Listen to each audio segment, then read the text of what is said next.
નમસ્કાર. આજના virtual classroom training સેશનમાં આપનું હાર્દિક સ્વાગત છે. હું એચ.એન. ભાવસાર ITIમાં ચાલતા ટ્રેડ સર્વેયર અંતર્ગત કી મેપ તૈયાર કરવાના લેસન ઉપર હું તમને તાલીમસર માર્ગદર્શન આપીશ. હવે આપણે PPT તરફ જઈશું. કી મેપ કેવી રીતે તૈયાર કરવો, તેમાં કયા સિમ્બોલ્સ આવશે, તે કઈ જગ્યાએ વપરાય છે, તે બધું આપણે વિગતવાર જોઈશું. નેક્સ્ટ સ્લાઇડમાં આપણે જોઈએ તો ઇન્ટ્રોડક્શન.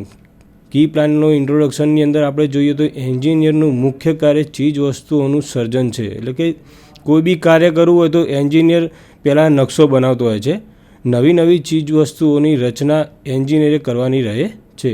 નાનામાં નાની વસ્તુઓની શરૂઆત કરી મોટામાં મોટું કાર્ય સંતોષકારક આયોજન ત્યારે જ કરી શકાય જ્યારે એન્જિનિયર વિવિધ માપોની પરિચિત હોય. એટલે કે એન્જિનિયરને આ બધી ખબર હોવી જોઈએ કે ભાઈ મેપ કેવી રીતે, કેટલા માપનો બનાવવાનો, કેવી જગ્યાનો કઈ રીતે બનાવવો, તે ખ્યાલ હોવો જરૂરી હોય છે. નેક્સ્ટ જોઈએ આપણે એન્જિનિયરને 3 મિલીમીટર, 27 સેન્ટીમીટર, 12 મીટર એવા કેવા અને કેટલા માપો થશે તેની વ્યવસ્થિત જાણકારી હોવી જોઈએ. એટલે કે એન્જિનિયર થઈ ગયા એટલે કોઈ એવું હોતું નથી કે ભાઈ બધી ખ્યાલ હોય, પણ તેની અંદર આપણે મિલીમીટર એટલે કે 3 મિલીમીટર કેટલું માપ થાય, 27 સેન્ટીમીટર કેટલું માપ થાય, 12 મીટર કેટલું માપ થાય તેનો ખ્યાલ હોવો જરૂરી. એટલે માપનો કેટલા મિલીમીટર કેટલું ફૂટ થાય આ તે યુનિટ કન્વર્ઝેશનનો આપણે ખ્યાલ હોવો જોઈએ. ત્યારબાદ આપણે જોઈએ આ જાણકારી હોય તો જ તે ખુરશીની બેઠક ભોંયતળિયાથી કેટલી ઊંચી હોવી જોઈએ અથવા બારણાની ઊંચાઈ કેટલી રાખવી તે જાણકારી થાય. જેમ કે આપણે માપની ખબર હોય કે ભાઈ ખુરશીની બેઠકથી ભોંયતળિયાનું માપ કેટલું થશે, તે સેન્ટીમીટરમાં કેટલું થાય, મીટરમાં કેટલું થાય, ફૂટમાં કેટલું થાય તો ખ્યાલ આવે. જો મીટર, મિલીમીટર, સેન્ટીમીટરનો ખ્યાલ જ ના હોય તો તે કેવી રીતે જાણી શકાય. આપણે જોઈએ બારીની પેનલના કાચની જાડાઈ કેટલી નક્કી કરી તે એંગલનો નિર્ણય લઈ શકે છે. નેક્સ્ટ આપણે જોઈએ માપથી પરિચિત થયા પછી આયોજન કરવાની ચીજોનો માપ નક્કી કરી શકાય. એટલે કે જો માપથી પરિચિત હોય તો આગળનું આયોજન ઇઝીલી કરી શકે. જો માપ જ આપણને ખ્યાલ ના હોય તે આગળનું કઈ રીતે કરી શકે છે. માપો નક્કી કર્યા પછીનું એન્જિનિયરનું કાર્ય આયોજિત ચીજ માટે ડ્રોઈંગ તૈયાર કરવાનું હોય છે. જો માપ અને પ્લોટનો માપ હોય પછી આજુબાજુની એરિયાનું માપ નક્કી થઈ ગયા પછી આપણે ડ્રોઈંગ તૈયાર કરવાનું હોય છે. એટલે કે આપણું જે મેઇન ફંક્શન છે આમાં એ ડ્રોઈંગ છે. એટલે કે ડ્રોઈંગની અંદર અલગ પ્રકારના ડ્રોઈંગ આવતા હોય છે, જેમ કે કી મેપ, ઇન્ડેક્સ મેપ, એમ અલગ હોય છે. હવે એની અંદર આપણે જે માપ નક્કી ખબર હોય કે ભાઈ આ માપ આટલું થાય, આ માપ આ ડોરનું માપ કેટલું થાય, રસ્તાની પહોળાઈનું માપ, આ તે ખ્યાલ હોય તો આપણે તેના ઉપરથી ડ્રોઈંગ ઇઝીલી તૈયાર કરી શકતા હોઈએ છીએ. ઉપલબ્ધ ડ્રોઈંગ પેપરમાં આયોજિત ચીજનું ડ્રોઈંગ તૈયાર કરવા માટે સ્કેલ માપ પસંદ કરવાની જરૂરી બને છે. એટલે કે ધારો કે કોઈ જગ્યાનું ડ્રોઈંગ તૈયાર કરવાનું હોય તો રસ્તાનું માપ ધારો કે કિલોમીટરના યુનિટમાં હોય તો આપણે ડ્રોઈંગ પેપર ઉપર આપણે એ માપ કિલોમીટરમાં દર્શાવી શકતા નથી. એટલે કે એને આપણે કેવી રીતે દર્શાવવું પડશે એ આપણે હવે યુનિટ કન્વર્ઝેશનની મદદથી આપણે બનાવવું પડશે. જેમ કે કિલોમીટરનું માપ હોય તો આપણે મીટર ક્યાં તો સેન્ટીમીટરની અંદર પેપરમાં દર્શાવી એ યુનિટ કન્વર્ઝેશનની મદદથી આપણે પેપર ઉપર દર્શાવી શકીએ છીએ. ત્યારબાદ આપણે જોઈએ કે જે સ્કેલ લઈ બોલપેનનું ડ્રોઈંગ બનાવવામાં આવે છે તે જ સ્કેલ માપ લઈ એક વીજળીના થાંભલાનું ડ્રોઈંગ બનાવી શકાય ખરું. એટલે આપણે આની અંદર જોઈએ તો ધારો કે કોઈ બોલપેનનું ડ્રોઈંગ બનાવવાનું થતું હોય તો એ આપણે પેપર ઉપર બનાવી ઇઝીલી એના એ સ્કેલથી, એટલે કે 1 સેન્ટીમીટરનો સ્કેલ તો સેન્ટીમીટરના સ્કેલથી આપણે પેપર ઉપર દર્શાવી શકીએ. તેવી રીતે જો વીજળીના થાંભલાનું માપ હોય તો આપણે એનું એ માપ લઈ વીજળીના થાંભલો ડ્રોઈંગ પેપર પર બનાવી શકતા નથી. એટલે કે એનું યુનિટ કન્વર્ઝેશન કરવું પડે. જેમ કે 1 મીટર 10 મીટર માપ હોય તો એના આપણે સેન્ટીમીટર, મીટરની અંદર દર્શાવી આપણે બનાવી શકીએ. ડ્રોઈંગ પેપરના માપ અને આયોજન કરવાની ચીજના માપ બંને ધ્યાનમાં રાખી સ્કેલ માપની પસંદગી કરવી પડે છે. એટલે કે ધારો કે કોઈ ચીજ વસ્તુ હોય એનું સ્કેલ આપણે લઈ અને ત્યારબાદ જ આપણે ડ્રોઈંગ પસંદ કરી શકીએ.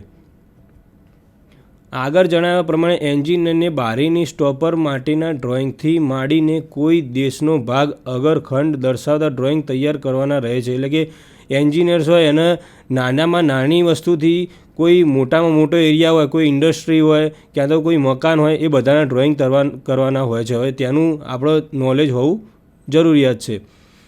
આવા વિવિધ પ્રકારોના ડ્રોઈંગ બનાવવામાં સરળતા રહે તેમજ સમાનતા જળવાઈ રહે તે હેતુસર ભારત માનક સંસ્થાએ કેટલાક પરિચિત અને ઉપયોગિતા ધરાવતા ડ્રોઈંગ તૈયાર કરવા માટે સ્કેલ માપનો નિશ્ચિત કરેલા છે. એટલે કે આપણે કોઈ ડ્રોઈંગ બનાવવાનું હોય તે ડ્રોઈંગમાં આપણે સ્ટાન્ડર્ડ માપ બનાવેલા છે. એ કોણે બનાવ્યા છે? ભારત માનક સંસ્થાએ. એટલે કે કોઈ ડ્રોઈંગ બનાવવાનું હોય તો એના મીટરમાં જ માપ હોવા જોઈએ, ફૂટમાં માપ હોવા જોઈએ. એ અલગ અલગ ડ્રોઈંગના માપ અને સ્કેલ એ આપણે ભારત માનક સંસ્થાએ બનાવેલા છે. એ સ્ટાન્ડર્ડાઇઝ પ્રમાણે જ આપણે ડ્રોઈંગ બનાવવાના હોય છે અને તે પ્રમાણે જ આપણે કોઈ ધારો કે બાણાનું માપ હોય તો બાણાનું માપ બી એક સ્ટાન્ડર્ડાઇઝ પ્રમાણે જ આપણે બનાવવાનું, જેથી કોઈ જગ્યાએ ડિઝાઇન હોય ક્યાં તો કોઈ બાણું આપણે બજારમાં લેવા જઈએ તો એ માપનું ઇઝીલી આપણે મળી રહે. તેવી જ રીતે ટાઇલ્સ હોય, ક્યાં તો કોઈ ખુરશી હોય, ક્યાં તો ટેબલ હોય, એ રીતે અલગ અલગ વસ્તુના સ્ટાન્ડર્ડ માપ છે એ પ્રમાણે જ આપણે ડ્રોઈંગ બનાવવાનું હોય છે. તેથી ડ્રોઈંગને પ્રકાર જાણીએ તેને માટે કેટલું સ્કેલ માપ લેવું તે નક્કી કરી શકાય છે. એટલે કે આગળ જોયું આપણે તો કોઈ બી ડ્રોઈંગનો અલગ અલગ સ્કેલ મુજબ હોય છે. એટલે કે તે પ્રકારના ડ્રોઈંગના સ્કેલ આપણે અલગ અલગ સિલેક્ટ કરવાના હોય છે. માર્ગોની વિવિધતાને ધ્યાનમાં લેતા દરેક ડ્રોઈંગના પ્રકાર માટે એકથી વધુ સ્કેલ માપ સૂચવેલા છે. એટલે કે માર્ગોની વિવિધતા એટલે અલગ અલગ રસ્તાઓ આ તે એના અલગ અલગ ડ્રોઈંગ પ્રમાણે અલગ અલગ સ્કેલ હોય અને એ સ્ટાન્ડર્ડ પ્રમાણે સ્કેલ માપ સૂચવેલા છે. તે જ પ્રમાણે આપણે ડ્રોઈંગ બનાવવાનું રહેતું હોય છે, જેથી ડ્રોઈંગ પેપરમાં ડ્રોઈંગને સરળતાથી સમાવી શકાય. એ પ્રમાણે આપણે જોયું તો ધારો કે રસ્તાનું માપ કિલોમીટરના એરિયામાં હોય તો એ આપણે કિલોમીટરના એરિયાના આપણે પેપર ઉપર દર્શાવી શકતા નથી. તેથી આપણે શું કરવું પડે છે? તેનો સ્કેલ લઈ અને તે પ્રમાણે આપણે ડ્રોઈંગ બનાવવાનું હોય છે. હવે આપણે જોઈએ સિવિલ એન્જિનિયરિંગ ડ્રોઈંગના વિવિધ પ્રકારો. એ અલગ અલગ સિવિલ એન્જિનિયરિંગ ડ્રોઈંગ છે, કઈ જગ્યાએ કયું ડ્રોઈંગ વપરાય એ આપણે ડીપમાં અત્યારે જોઈશું. સિવિલ એન્જિનિયરિંગ ડ્રોઈંગના વિવિધ પ્રકારો પૈકી કેટલાક મુખ્ય પ્રકારો નીચે વિગત મુજબ આપેલા છે. આપણે જોઈશું હવે એક નકશાના કયા અલગ અલગ ક્યાં જગ્યાએ વપરાય છે અને તેનો શું ઉપયોગ છે, તે એનું મૂળ વસ્તુ શું હોય છે આપણે જોઈ લઈએ છીએ. સૂચક નકશો એટલે કે એને ઇંગ્લિશમાં આપણે જોઈએ તો ઇન્ડેક્સ મેપ કહે છે. કોઈ એક વિશાળ પ્લોટમાં વિવિધ પ્રવૃત્તિઓ માટે વિવિધ પ્રકારના ઘણી સંખ્યા ધરાવતા મકાનો હોય છે. એટલે આપણે કોઈ સોસાયટીમાં ગયા હોઈએ તો આપણે દર પ્લોટ એક જેવો જ હોય, પ્લોટ એક જેવો હોય, મકાન બી સેમ કલરના અલગ અલગ હોય છે, બરાબર. હવે એને આપણે સોસાયટીમાં એન્ટર થયા હોય તો આપણે બધા પ્લોટ એક સરખા હોય તો આપણે એને જોવું હોય તો કેવી રીતે જોવું, કઈ જગ્યાએ પ્લોટ છે તેનો જોવા માટે સૂચક નકશો હોય છે, એટલે કે ઇન્ડેક્સ મેપ હોય છે.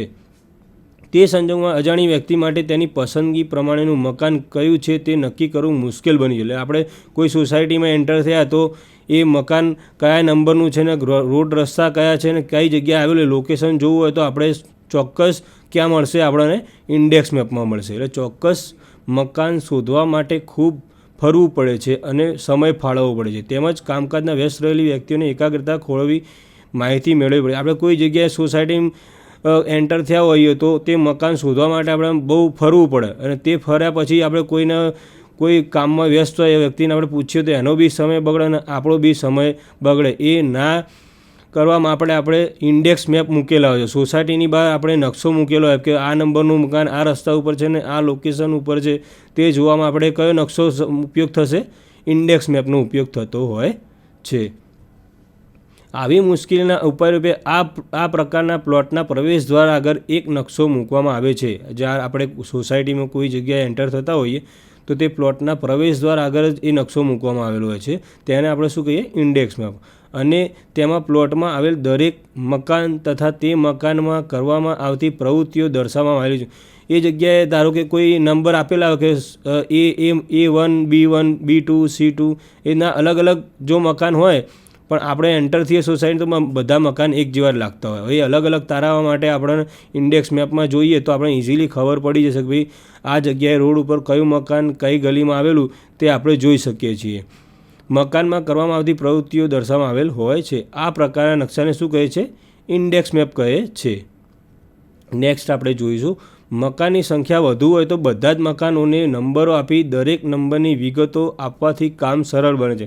જો નંબર આપેલા હોય તો આપણને ઇઝીલી મળી જતું હોય છે. કેટલીક વખત મકાનોને વિવિધ રંગોથી પણ અલગ અલગ દર્શાવી શકાય છે. જેમ આપણે જોયું કોઈ નકશો હોય ઇન્ડેક્સ મેપ તો એની અંદર આપણે કોઈ મકાન એ સિરીઝ હોય તો એને લાલ કલરથી દર્શાવેલું હોય, બી સિરીઝ હોય તો એને અલગ બ્લુ કલરથી દર્શાવેલું, તો આપણને ખબર પડે આ એ સિરીઝના મકાન છે અને આ બી સિરીઝના મકાન છે. આવા નકશાઓને સ્કેલ માપથી તૈયાર કરવામાં આવે છે. એટલે કે આ નકશાઓ હોય તે સ્કેલ માપથી બનાવેલા છે. એટલે આપણે એને સ્કેલ માપથી હોય તો ઇઝીલી ખબર પડી જતા હોય છે. હવે આપણે જોઈએ ગામ નકશો એટલે કે વિલેજ મેપ. નાના ગામડાઓ માટે તૈયાર કરવામાં આવતા નકશાઓમાં ગામમાં જવા માટેના મુખ્ય રસ્તાઓ, ગામતળ, તળાવ, ખેતરોના સર્વે નંબર, નદી, નાળા, ટેકરીઓ અને જાણીતા સ્થાનોનો દર્શાવવામાં આવેલા છે. આપણે ગામના નકશામાં એટલે વિલેજ મેપમાં આપણે શું શું હોય છે? એક તો નકશાઓની અંદર આપણે કઈ રસ્તો, મુખ્ય રસ્તાઓ, ગામની અંદર એન્ટર થવાના મુખ્ય નકશા હોય. ગામતળ એટલે વસ્તી જ્યાં રહેતી હોય તે એરિયા દર્શાવેલો હોય. તળાવ કઈ જગ્યાએ આવેલું હોય, ખેતરોના સર્વે નંબરો આપેલા. એટલે આપણે કોઈ ગામમાં એન્ટર થયા તો આપણે શોધવું પડતું નથી. ઇઝીલી આપણે જો ગામનો નકશો હોય તો એની અંદરથી નદી કઈ જગ્યાએ આવેલી છે, નાળા, ટેકરીઓ, આ તે ઇઝીલી આપણને મળી જતું હોય છે. એને આપણે વિલેજ નકશો કહે છે. આ ગામનો વિસ્તાર ધ્યાનમાં લેતા નીચે દર્શાવેલા સ્કેલો માપ લઈ ગામ દર્શાવવામાં આવેલા હોય છે. એટલે સ્કેલ મુજબ નકશો બનાવવામાં આવે છે. હવે આપણે જોઈએ ટોપોગ્રાફિકલ મેપ. એટલે એને કહીએ ઇંગ્લિશમાં પણ ટોપોગ્રાફિકલ મેપ કહીએ છીએ. ટોપોગ્રાફિકલ મેપ નકશામાં ખાસ કરીને જમીનના લેવલો બાબત માહિતી મળે છે. એટલે કે આ જે નકશો હોય તેમાં જમીનના જે લેવલો હોય, કેટલું ઊંચું, નીચાઈ, આ તે તળાવ, આ તે અંદર દર્શાવેલું હોય છે. જેવી કે માહિતી જોઈએ તો તળાવ, ટેકરી, નદી, ખીણ, સમુદ્ર વગેરે જેવી માહિતી આની અંદર ટોપોગ્રાફિકલ મેપની અંદર દર્શાવેલી છે. કોઈ જગ્યાનો ટોપોગ્રાફિકલ મેપ હોય તો તેમાં તળાવ કઈ જગ્યાએ આવેલું છે, કયા લોકેશન ઉપર, ટેકરી, નદી, ખીણ અને સમુદ્ર કયા લોકેશન ઉપર આવેલું, એ ટોપોગ્રાફિકલ મેપની અંદર આપણે જોઈ શકીએ છીએ. આ ઉપરાંત આપણે જોઈએ તો મહત્ત્વના બાંધકામો જેવા કે રેલવે લાઇન, રસ્તા, મંદિરો, પુલો વગેરેની બાબતની પણ જાણકારી આમાં દર્શાવેલી હોય છે. આની અંદર ટોપોગ્રાફિકલ મેપની અંદર શું સમાયેલું બીજું, જેમ કે રેલવે લાઇન, બરાબર, રસ્તાની લાઇન દોરી, મંદિરો, કેટલા મંદિરો છે, પુલ કયા લોકેશનો પર, રેલવે લાઇન કઈ જગ્યાએ આવેલી છે, તેની જાણકારી આપણને ટોપોગ્રાફિકલ મેપ પર આપણને મળી જતી હોય છે. સર્વે ઓફ ઇન્ડિયા દ્વારા સર્વેક્ષણ કરી આવા નકશા તૈયાર કરવામાં છે. આ નકશા ધારો કોણ બનાવે છે? Survey of India. એટલે કે આખી ઓથોરિટી અલગ છે, સર્વે ઓફ ઇન્ડિયા. એના દ્વારા સર્વેક્ષણ કરીને આવા નકશાઓ તૈયાર કરવામાં આવેલા હોય છે. લક્ષરી દ્રષ્ટિએ આ નકશાઓ મહત્ત્વના હોવાથી સામાન્યપણે જોવા મળતા. આપણે સામાન્ય જોવા જઈએ તો આ નકશાઓ આપણને જોવા મળતા નહીં. એક કઈ જગ્યાએ જોવા મળે? લશ્કરી દ્રષ્ટિએ લશ્કરમાં આ નકશાઓનો વધારે ઉપયોગ થતો હોય છે. કોઈ જગ્યાએ કોઈ લોકેશન જોવા માટે, નદી, તળાવો, જંગલ વિસ્તાર આ તે જુઓ તો ટોપોગ્રાફિકલ મેપ લશ્કરી એટલે કમાન્ડો આ તે વાપરતા હોય છે. મોટા મોટા સિંચાઈ, બંધ, રસ્તા, રેલવે જેવા પ્રોજેક્ટો તૈયાર કરવા માટે આવા નકશાઓ પ્રાથમિક માહિતી પૂરી પાડે છે. કોઈ જગ્યાનું આપણે સિંચાઈ એટલે કે બંધ બનાવવાનું હોય, નહેર બનાવવાની હોય, રસ્તા, રેલવે લાઇન આવા પ્રોજેક્ટોની અંદર ધારો કે કોઈ જગ્યાએ લાઇન દોરી કાઢવાની હોય તો રસ્તો, રેલવે લાઇન અલાઇનમેન્ટ તૈયાર કરવાનું હોય તો ટોપોગ્રાફિકલ મેપ જોઈને પણ આપણે પ્રાથમિક માહિતી મળી રહે કે રસ્તો કેટલો લાંબો છે, તેમાં ખાડા ટેકરા કેટલા છે, સિંચાઈ એટલે કે કેચમેન્ટ એરિયા કોઈ જગ્યાએ કરેલો છે, નદી વચ્ચે કેટલી ક્રોસ થાય છે, રેલવેની અંદર કેટલા બ્રિજ આવે છે, તે પણ માહિતી આપણે ટોપોગ્રાફિકલ મેપ ઉપરથી આપણે ઇઝીલી મેળવી શકીએ છીએ. જેથી આપણને પ્રાથમિક માહિતી પણ અહીંથી સીધી મળી જાય. જેથી આપણે રેલવે અને રસ્તાના અલાઇનમેન્ટ હોય એટલે ઇઝીલી અને ઇકોનોમિક આપણે જે રસ્તો શોધવો હોય 50% માહિતી પણ આની ઉપરથી મળી જતી હોય છે. તે રીતે જોઈએ તો સાઇટ પ્લાન. હવે સાઇટ પ્લાનની અંદર પ્લોટ વિસ્તારમાં મકાનનું ચોક્કસ સ્થાન દર્શાવતો આ એક અગત્યનો નકશો છે. સાઇટ પ્લાને આપણે જોઈ શકીએ આપણા બધાના ઘરે હોય જ. કોઈ મકાન આપણે બનાવ્યું હોય ક્યાં તો એને કરાવ્યું હોય એવા સંજોગોમાં સાઇટ પ્લાન હોય જ. સાઇટ પ્લાનની અંદર શું હોય? મકાનનું ચોક્કસ વિગતવાર મકાનનું નકશો બનાવેલો હોય જેમાં નીચેની વિગતો દર્શાવેલી હોય છે. જેમ કે આપણે જોઈએ તો મકાનનો બાહ્ય માપો સહિતનો લાઇન પ્લાન હોય. એમાં મકાનનો આઉટ એરિયા આટલા બાય આટલા, ધારો કે 20x10નો પ્લોટ હોય તેની લાઇન પ્લાન અંદર મૂકેલો હોય છે સાઇટ પ્લાનમાં.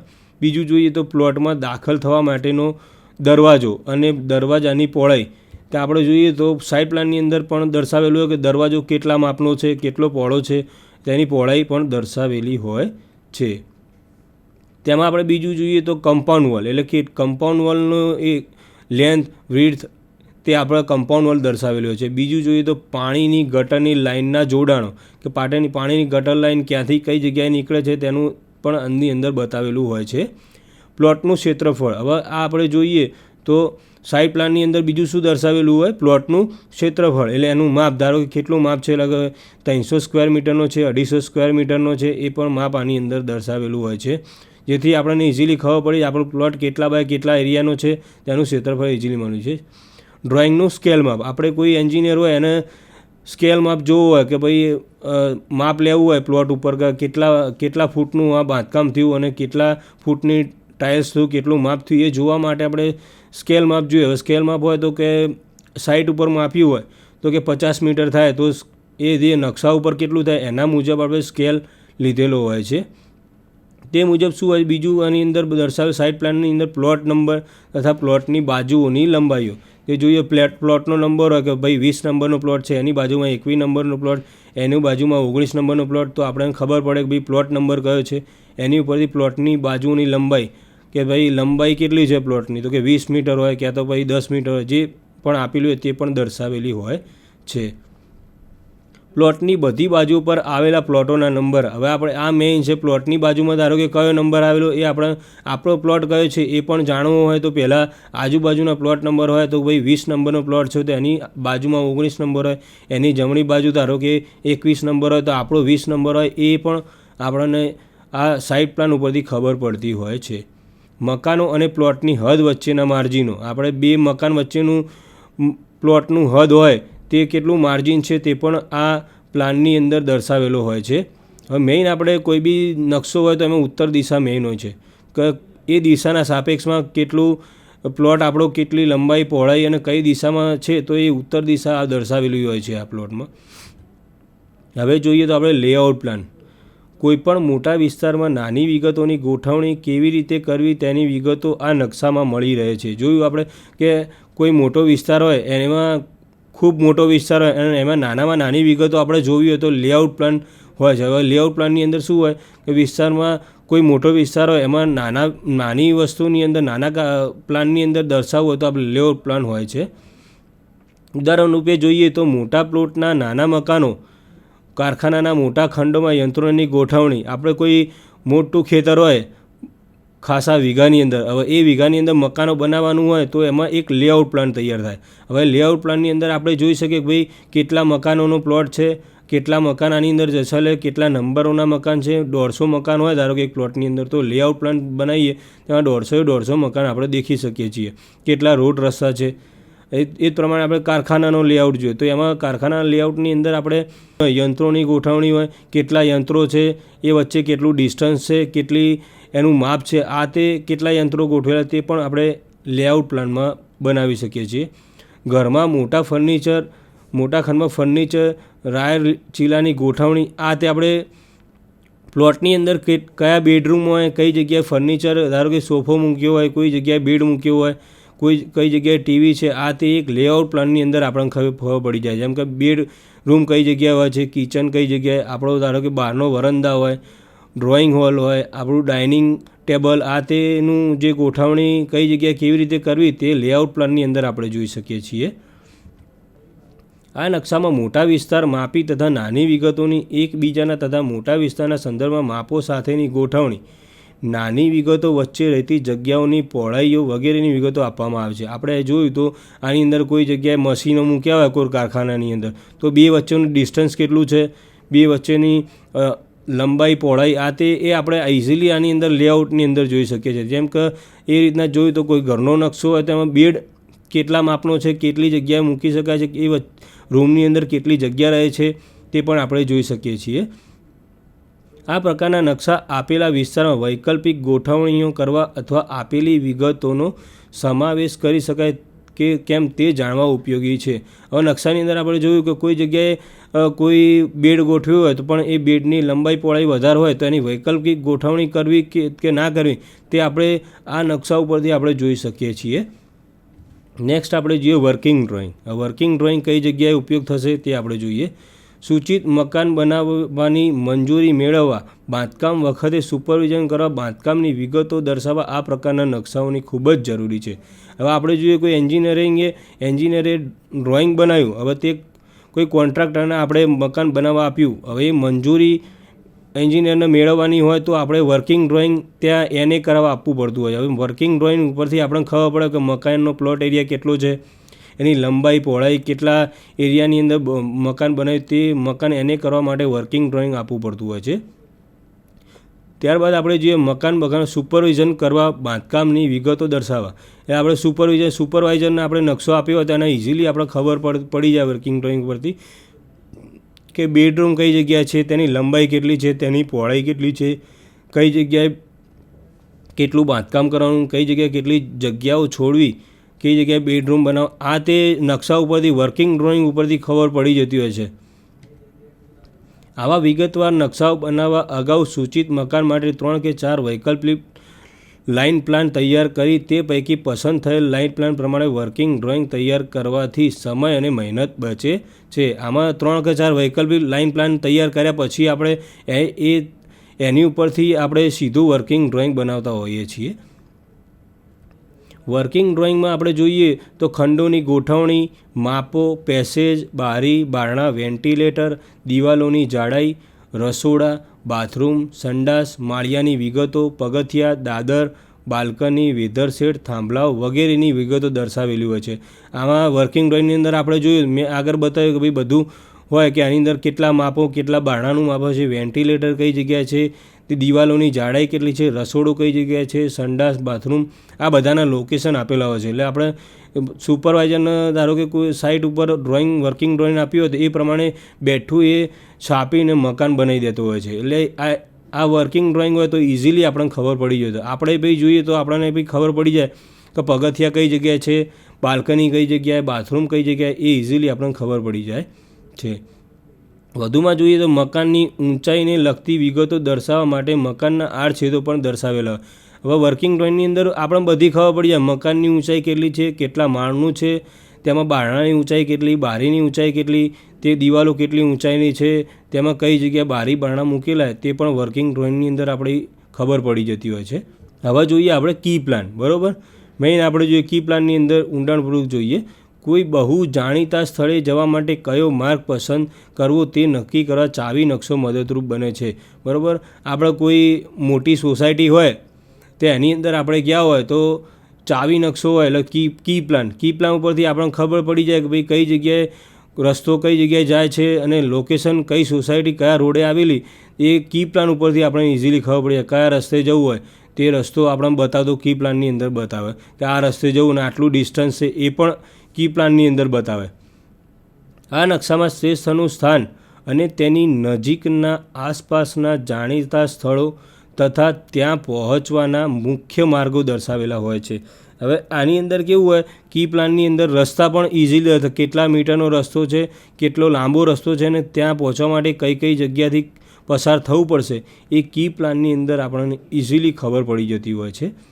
આ નકશો કેટલીક વખત સ્કેલમાં વગર પણ તૈયાર કરવામાં. હવે આ નકશાની અંદર આપણે બહુ નાની ઓછી વિગત હોય તો એની અંદર નકશાની અંદર ધારો કે કોઈ સોસાયટીને કોઈ મંદિરમાં જવું હોય ધારો કે, તો મંદિર કે કઈ જગ્યાએ કયા રસ્તેથી જવું એ આપણા નકશામાં સ્કેલ ના હોય પણ રોડ રસ્તા બતાવેલા હોય, આજુબાજુના લોકેશન આપેલા હોય તો આપણે ઇઝીલી જઈ શકીએ છીએ.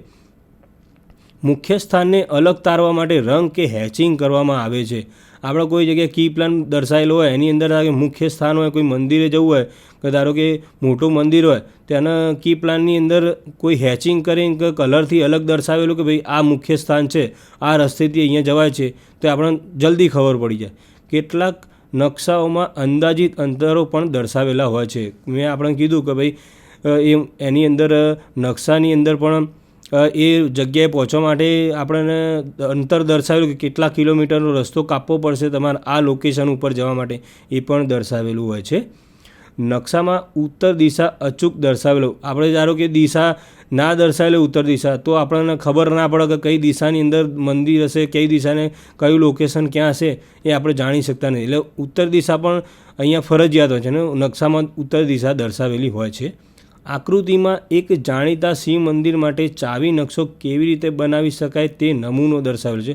આપણે આગળ જોઈએ કે એક શિવ મંદિરનું ચાવી નકશો આપેલો છે કે ભાઈ શિવ મંદિરે પહોંચવા માટે આપણે કેટલું અંતર કાપવું પડશે ને તે કેવી રીતે દર્શાવીએ આપણે જોઈએ અહીંયા ફિગરની અંદર. આ જોયું આપણે કે આ ઉત્તર દિશા દર્શાવેલી કે નોર્થ સાઈડ આપણને દર્શાવેલી છે. આ આપણું મેઇન લોકેશન છે. આ હેચિંગ દર્શાવેલું છે એ આપણું શિવ ટેમ્પલ છે. એટલે કે આ જગ્યાએથી ધારો કે આ જગ્યા ઉપર પહોંચવું હોય, કોઈ જગ્યા આપણે ધારો કે અહીંથી રાયપુરથી આપણે અહીંયા જવું છે શિવ ટેમ્પલ, તો કયા રસ્તે જવું પડશે? એટલે આપણે જોઈએ તો અહીંથી આપણે રસ્તો દર્શાવેલો છે, તો આપણે શિવ ટેમ્પલ પહોંચી જઈએ. એ જ રીતે આપણે જોઈએ તો અહીંયા એક આ દર્શાવેલી છે, બરાબર, રેલવે લાઇન હોય ક્યાં તો પછી બાઉન્ડ્રી હોય, આ તે દર્શાવેલી છે. એ જ રીતે જોઈએ તો આની અંદર અહીંથી આપણે લાઇબ્રેરી અહીંયા ઊભા હોઈએ તો લાઇબ્રેરી શિવ ટેમ્પલ જવું હોય તો આ રસ્તો આપણને દર્શાવેલો કે ભાઈ અહીંયા ચોકડી આવશે, બીજી આ 3 રસ્તેથી આપણે અહીંથી સીધા શિવ ટેમ્પલ જઈ શકીએ. તેવી જ રીતે અહીંયા જોયું તો આપણે અહીંથી પોલીસ સ્ટેશનથી આપણે ધારો કે શિવ ટેમ્પલ જવું હોય તો એ કઈ રીતે જવું પડે? એ કી પ્લાનની અંદર આપણે ઇઝી જોઈ શકીએ કે ભાઈ આ રસ્તેથી આપણે પહોંચીએ તો આ 0.5 કિલોમીટર આટલે ગયા, 3 કિલોમીટર, બીજું 1 કિલોમીટર કાપીએ તો સીધું આપણે શિવ મંદિર જઈએ. એટલે આપણે આગળ જોયું તો કી પ્લાનની અંદર આપણે કોઈ જગ્યાએ સ્કેલથી એટલે કે માપથી આપણને કિલોમીટરમાં રસ્તો પણ બતાવેલો હોય છે. હવે આની અંદર બધી વિગતો દર્શાવેલી, કેટલા ખેતર કૂદીને આપણે જઈશું તો શિવ ટેમ્પલ જઈશું, આ રાયપુરથી આવીએ ક્યાં તો રતનપુરથી આવીએ તો કેટલું ડિસ્ટન્સ હશે એ આપણે કી પ્લાનની અંદર આપણે ઇઝીલી અહીંયા શિવ મંદિરનો કી પ્લાન બતાવેલો છે. અહીંયા હોસ્પિટલથી આપણે જવું હોય તો 2 રસ્તા છે, ભાઈ એક આ રસ્તે બી જઈ શકીએ, આ રસ્તે બી જઈ શકીએ, બરાબર. શોર્ટકટ રસ્તો છે તો કે આપણે જોવું હોય તો કી પ્લાનની અંદર આપણે જોઈ શકીએ કે હોસ્પિટલથી સીધા જ અહીંથી વચ્ચેના રસ્તે જતા રહીએ તો શિવ ટેમ્પલ ઇઝીલી પહોંચી જાય. એ જ રીતે અહીંથી ફરીને જવું હોય તો પણ જઈ શકીએ છીએ. એટલે ઓલ્ટરનેટ રસ્તા આપણે કેટલા છે એ પણ આપણે કી પ્લાન ઉપરથી આપણે જોઈ શકીએ છીએ. હવે આપણે જોયું તો ભારત માનક સંસ્થા આ પ્રકારના નકશાઓ તૈયાર કરવા માટે નીચેના જણાવેલ સ્કેલ માપો સૂચવેલ છે. એટલે આ જે કી પ્લાન બનાવ્યો એમાં આપણે જેમ ઓન સાઇટ હોય એ પ્રમાણે તો સ્કેલથી બનાવી શકતા નથી, પણ ધારો કે 1 સેન્ટીમીટરનું માપ આપણે ડ્રોઈંગ પેપર ઉપર હોય તો સમજવાનું કે ઓન સાઇડ આપણે 1 કિલોમીટર એરિયા થાય. તે જ રીતે આપણે જોઈએ તો 1 સેન્ટીમીટર બરાબર 0.5 કિલોમીટર. એટલે રસ્તા ઉપરનું માપ 0.5 કિલો, ઓન સાઇડ ઉપર 0.5 કિલોમીટર હોય તો આપણે એ પ્રમાણે જોવાનું કે નકશા ઉપર કેટલું માપ થશે આપણું 1 સેન્ટીમીટર. એ જે આપણે આ ફેક્ટર બતાવેલું છે, બરાબર. ફેક્ટરની અંદર આપણે જો 1 સેન્ટીમીટર માપ હોય તો 1 કિલોમીટર પર કેટલું થાય? 1 લાખ સેન્ટીમીટર થાય. એ આપણે રિપ્રેઝેન્ટેટિવ ફેક્ટર બતાવ્યો છે. એ જ પ્રમાણે આનો રિપ્રેઝેન્ટેટિવ ફેક્ટર જોઈએ તો 1/50,000, એટલે 1 સેન્ટીમીટર બરાબર 0.5 કિલોમીટર કરીએ તો 50,000 સેન્ટીમીટર થતા હોય છે. હવે જોઈએ આપણે સંજ્ઞાઓ. હવે આગળ જોઈશું આની અંદર આપણે ડ્રોઈંગની અંદર અલગ અલગ સંજ્ઞાઓ દર્શાવેલી કે હેચિંગ કઈ જગ્યાએ વપરાય, કોઈ જગ્યાએ ટ્રી આપેલું હોય, કોઈ જગ્યાએ અલગ અલગ સંજ્ઞાઓ કઈ જગ્યાએ વપરાય તે આપણે જોઈશું. હવે સંજ્ઞાઓનું ઇન્ટ્રોડક્શન આપણે જોઈએ. પ્રત્યેક વ્યક્તિ પોતાની મરજી પ્રમાણે આવી ચીજો માટે પોતાની આકૃતિઓ વિચારે તો ડ્રોઈંગમાં દર્શાવેલ લંબચોરસ માટે જુદી જુદી વ્યક્તિઓ તેને ટેબલ, ખાટલો, સોફા વગેરે માની શકે છે. એટલે આ પણ એક સ્ટાન્ડર્ડાઇઝ કરેલા સિમ્બોલ્સ આપણે ભારત સરકારે આપેલા છે. એ પ્રમાણે આપણે સોફાનું હોય, ખાટલાનું હોય, કોઈ જગ્યાએ ટેબલ હોય, કોઈ જગ્યાએ ઈંટ હોય, કોઈ જગ્યાએ ચણતર કરેલું હોય, કોઈ જગ્યાએ કોન્ક્રીટ હોય, તેના અલગ અલગ સિમ્બોલો એ સ્ટાન્ડર્ડાઇઝ કરેલા છે. એ જ પ્રમાણે આપણે ડ્રોઈંગ બનાવતા હોઈએ છીએ. અને ડ્રોઈંગની અંદર આપણે જોઈએ તો ઇઝીલી આપણને ખબર પડી જાય કે ભાઈ કોન્ક્રીટનું હોય તો કોન્ક્રીટનો સિમ્બોલ કયો, હેચિંગનો સિમ્બોલ કયો, કોઈ જગ્યાએ લાઇટ દર્શાવેલી લાઇટનો પોલ હોય, કોઈ જગ્યાએ ઝાડ હોય, એ પણ આપણને સ્ટાન્ડર્ડાઇઝ કરેલા એક એ સિમ્બોલ પ્રમાણે જ આપણે જવાનું હોય છે. આ માટે પણ જો આકૃતિઓ માટેની કોઈ ચોક્કસ સંજ્ઞાઓ નક્કી કરેલી હોય તો આ પ્રકારની ગેરસમજ ઊભી ન થવા પામે. એટલે કે જો સ્ટાન્ડર્ડ કરેલા સિમ્બોલ હોય તો આપણે ગમે તે સાઇટ ઉપર વ્યક્તિ હોય કે ભાઈ આ જગ્યાએ ઝાડ છે કે આ જગ્યાએ ટેબલ મૂકેલું છે, આ બેડરૂમની અંદર સોફો મૂકેલો છે, તો એ આપણને ઇઝીલી ખબર પડી જાય. જો પણ અલગ અલગ વ્યક્તિ અલગ અલગ સિમ્બોલ મૂકે તો એ કોઈને ખ્યાલ આવતો નથી. ભારત માનક સંસ્થાએ આવી ચીજો માટેની સંજ્ઞાઓ નક્કી કરી કે આ સ્ટાન્ડર્ડ સંસ્થાએ ભારત માનક સંસ્થા એને સ્ટાન્ડર્ડ સિમ્બોલ બહાર પાડેલ છે.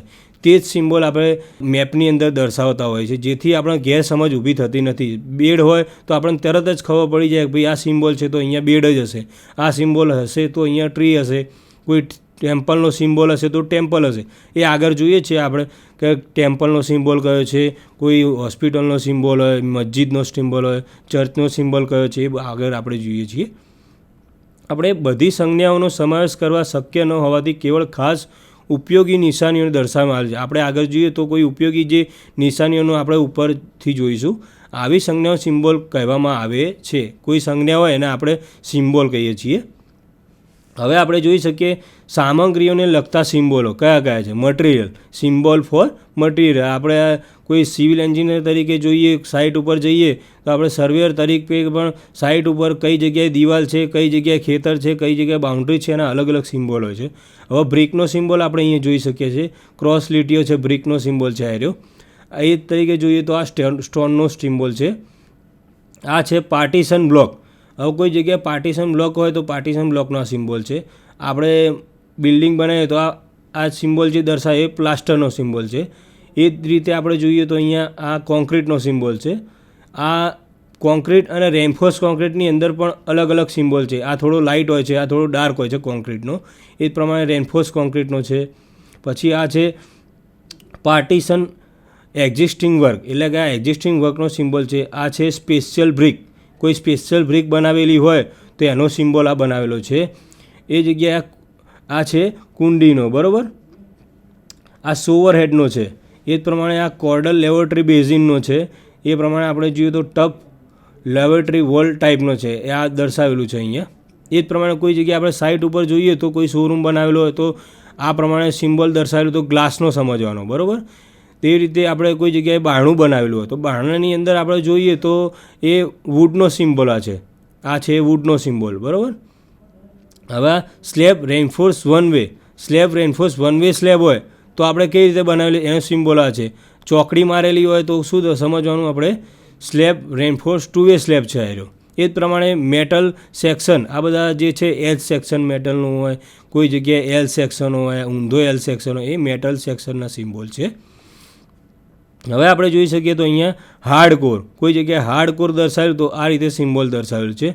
આ છે ટોન સ્ટીલનો છે, સ્ટીલ, ટોર સ્ટીલ દર્શાવેલું. આપણે સ્ટીલના સળિયા હોય અને ટોર સ્ટીલ કહેવાય, એનો સિમ્બોલ છે. કોઈ જગ્યાએ નકશાની અંદર બતાવેલું તો આપણે આ સમજવાનું કે ટોર સ્ટીલ છે. આ શું છે, ઇવેલ્યુએશન બોર્ડ, એટલે કે આ ઇવેલ્યુએશન બોર્ડનો સિમ્બોલ છે. આ પ્લેન કિચનનો છે, બરાબર. પ્લેન કિચન, આપણે કઈ જગ્યાએ કિચન દર્શાવેલું હોય કે બેઝિન દર્શાવ્યું તો સમજવાનું કે આ પ્લેન કિચનનો છે. એ જ રીતે કિચન સિંકનો છે. આ દર્શાવેલું કિચન સિંકનો સિમ્બોલ છે. નેક્સ્ટ આપણે જોઈએ તો કોઈ પાણી પુરવઠા અને ગટર કામને લગતી સંજ્ઞાઓ હોય તો કઈ રીતે હોય, symbol for water supply and sanitation. એ કઈ જગ્યાએ કેવા સિમ્બોલ મેપની અંદર મૂકેલા છે એની જાણકારી આપણે લઈએ. હવે દિવાલમાં જડેલ મૂતરડી, ધારો કે કોઈ યુરિનર હોય તો એની અંદર આ યુરિનરનો સિમ્બોલ છે. આ છે આપણે જે અત્યારે તો બધા મોડર્ન ટાઈપ એને યુરિનર ઇન્ડિયન ટાઈપ સંડાસ, બરાબર. આ ઇન્ડિયન ટાઈપ સંડાસનો છે સિમ્બોલ. તે જ રીતે આ ડ્રાઇન કોક, એટલે કે ડીસી ડ્રાઇન કોક દર્શાવેલો છે. આ વોટર મીટર, કોઈ જગ્યાએ વોટર મીટર દેખાય, આ એવો સિમ્બોલ હતો સમજવાનું કે આપણે વોટર મીટર છે. એ રીતે ફાયર હાઇડ્રન્ટ, અત્યારે ફાયર હાઇડ્રન્ટ બધી કોમર્શિયલ હોય ક્યાં તો કોઈ મોટી હાઈરાઇઝ બિલ્ડિંગની અંદર આપણે ડ્રોઈંગ જોઈએ તો એની અંદર આ રીતનો જો સિમ્બોલ દેખાય તો સમજીવાનું ફાયર હાઇડ્રન્ટ અહીંયા મૂકેલું હશે. હવે આ પી કરીને ગોળ અને બે લીટીઓ દર્શાવેલી પંપ છે, એટલે કે આ સિમ્બોલ હોય તો આપણે શું સમજવાનું, પંપ દર્શાવેલો છે. અહીંયા જો સી દર્શાવીને આવું દર્શાવેલું ચોરસ તો ગલી સમજવાનું. અને ગલી ટ્રેપ, એટલે કે ગલી ટ્રેપનો સિમ્બોલ આ દર્શાવે, જીટી કરીને અંદર લંબચોરસમાં મૂકેલું એ ગલી ટ્રેપ છે. હવે રેઇન વોટર હેડ, રેઇન વોટર હેડ આવો કોઈ સિમ્બોલ મેપની અંદર હોય તો આપણે સમજવાનું આ રેઇન વોટર હેડ છે. એ જ રીતે મેઇન હોલ અને ઇન્સ્પેક્શન ચેમ્બર, એટલે કે MMOR અને IC લખેલો આવો કોઈ સિમ્બોલ હોય તો સમજવાનું મેઇન હોલ ને ઇન્સ્પેક્શન ચેમ્બર છે. એ જ રીતે આપણે આ જોઈએ તો ઇન્સેક્ટિંગ ટ્રેપ અને ફ્રેશ એર ઇનલેટ, એટલે એનો સિમ્બોલ જો આ દર્શાવેલો છે આપણે અહીંયા. રેઇન વોટર આઉટલેટ, આવો જો RWO લખેલું હોય અને ગોળ અને 12 ચોરસ હોય તો રેઇન વોટર આઉટલેટ સમજવાનું. એવી રીતના આપણે વીજળીને લાઈન લગતી સંજ્ઞાઓ છે, સિમ્બોલ ફોર ઇલેક્ટ્રિક ફિટિંગ, બરાબર. એની અંદર આપણે જોઈએ તો main fuse board without switch lighting, એટલે કે આ દર્શાવ્યું એ શું છે, આવું ડાર્કની અંદર લંબચોરસમાં દર્શાવ્યું તો main fuse board without switch એવું સમજવાનું. હવે લાઇટ માટેની મેઇન સ્વિચ, કોઈ જગ્યાએ મેઇન સ્વિચ આપણે ખબર ના પડતી તો આવો સિમ્બોલ હોય તો સમજવાનું કે ભાઈ મેઇન સ્વિચ દર્શાવેલ છે. પાવર મેઇન સ્વિચ, હવે પાવર મેઇન સ્વિચ પી કરીને જો દર્શાવે તો પાવર મેઇન સ્વિચ સમજવાની. એ જ રીતે મીટર, આવું ગોળના અંદર ચોરસ દર્શાવેલું હોય તો આપણે શું સમજવાનું, મીટર છે. એ રીતના અહીંયા ગોળ આવું દર્શાવે તો સિંગલ લાઇટ પેનમેન્ટ સમજવાનું. એ જ રીતે ગોળ અને લીટી દર્શાવેલું તો લાઇટ બ્રેકેટ સમજવાનું. એ રીતે આ નેક્સ્ટ છે, આ ઇલેક્ટ્રિકલવાળા જ છે બધા. અહીંયા 1 વે સ્વિચ દર્શાવેલી છે, અહીંયા 2 વે સ્વિચ દર્શાવેલી છે.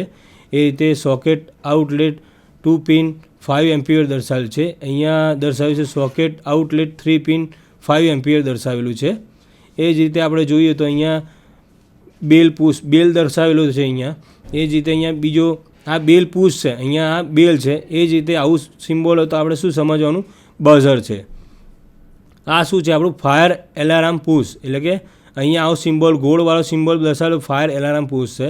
આની અંદર જો ચોકડીવાળો અહીંના ચોકડી મારેલો સિમ્બોલ હોય તો સાયરોન સમજવાનું. એ આ જો ત્રિશુળ આકારનો સિમ્બોલ છે એ શું છે? આપણું એરિયલ સમજવાનું. આ સીલિંગ ફેન છે, કોઈ જગ્યાએ દર્શાવેલું હોય તો સીલિંગ ફેન. આ એક્ઝોસ્ટ ફેન છે, બરાબર. ગોળની અંદર આવો ફેન દર્શાવેલો તો એક્ઝોસ્ટ ફેન. ફેન રેગ્યુલર, આ ફેન રેગ્યુલર દર્શાવેલ છે. અર્થ પોઈન્ટ, આ અર્થિંગનું સિમ્બોલ છે એ. હવે ફર્નિચરને લગતી સંજ્ઞાઓ આપણે કોઈ જગ્યાએ જોયું હોય તો આપણે અત્યારે બિલ્ડિંગના પ્લાન હોય કોઈ જગ્યાએ સાઇટ ઉપર જોયા હશે તો એની અંદર બેડરૂમ આપણે કુકર દર્શાવ્યું, કુકર આ સી અને ચોરસ દર્શાવ્યું કુકર હોય. પ્લેટફોર્મની અંદર આ રીતના દર્શાવ્યું હોય તો કુકર સમજવાનું. આર કરીને ચોરસ મારે તો રેફ્રિજરેટર આપણે સમજવું. તે જ રીતે આગળ જોઈએ આપણે તો વોશિંગ મશીન ઓટોમેટિક, એટલે આ જો આવો સિમ્બોલ જો દર્શાવ્યો હોય તો AW એટલે ઓટોમેટિક વોશિંગ મશીન, એટલે આ વોશિંગ મશીન દર્શાવે છે. એ જ રીતે આપણે બધાએ જોયેલું જ હશે કે આ રીતના આ લંબચોરસની અંદર એક ઊભી લીટીને આડી ક્રોસ લીટી મારેલી હોય તો બેડ સમજવાનો. મોસ્ટ પ્રોબેબલી બેડરૂમની અંદર મૂકેલું જ હોય છે. આવા ટોવેલ રેલ, કોઈ જગ્યાએ આપણે રૂમાલ લટકાવવાનું હોય તો બાથરૂમની બહાર આ રીતના જો સિમ્બોલ મારેલો તો સમજવાનું ટોવેલ રેલ છે. આવા બાંધકામની વિગતો છે, બરાબર. બાંધકામની વિગતો દર્શાવતી સંજ્ઞાઓ. એ રીતે આપણે symbol for civil engineering detail, બરાબર. આ જો આવું ક્રોસ મારેલું અને દર્શાવેલું હોય તો સમજવાનું દરવાજો છે. એ જ રીતે આપણે અહીંયા જોઈએ તો આ મંદિરનો સિમ્બોલ છે, આપણે બધે જોયેલો જ હશે. એ જ રીતે આ જોયું તો અહીંયા જે સિમ્બોલ દર્શાવેલો છે મસ્જિદનો સિમ્બોલ છે. અહીંયા જો ઉપર ચોકડી મારેલી છે અને ચોરસમાં આપણે દર્શાવેલી ચર્ચ દર્શાવેલી છે. આપે મને સાંભળ્યો તે બદલ આપનો ખૂબ ખૂબ આભાર.